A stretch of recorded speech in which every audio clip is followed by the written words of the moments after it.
कोल्हापूर महानगरपालिकेच्या महापौर आणि उपमहापौर पदाच्या निवडणुकीत आता थेट राजकीय लढत पाहायला मिळणार आहे। महाविकास आघाडीनं ही निवडणूक लढवण्याचा निर्णय घेतला असून काँग्रेसकडून महापौर पदासाठी सचिन शेंडे तर उपमहापौर पदासाठी दुर्वास कदम यांची उमेदवारी जाहीर करण्यात आली आहे।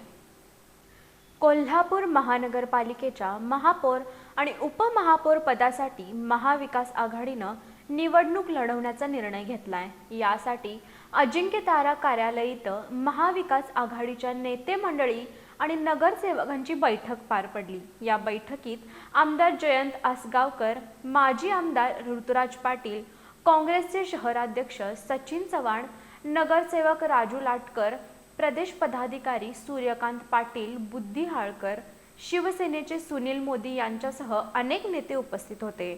बैठकीनंतर महापौर आणि उपमहापौर पदासाठी उमेदवारांची अधिकृत घोषणा करण्यात आली। महापौर पदासाठी काँग्रेसचे नगरसेवक सचिन शेंडे तर उपमहापौर पदासाठी काँग्रेसचे नगरसेवक दुर्वास कदम यांची उमेदवारी जाहीर करण्यात आली आहे। हे दोन्ही उमेदवार आज दुपारी आपले उमेदवारी अर्ज दाखल करणार आहेत।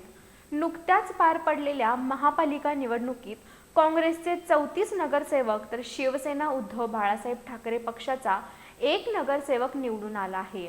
त्यामुळे महाविकास आघाडीचं एकूण संख्याबळ 35 वर पोहोचलंय।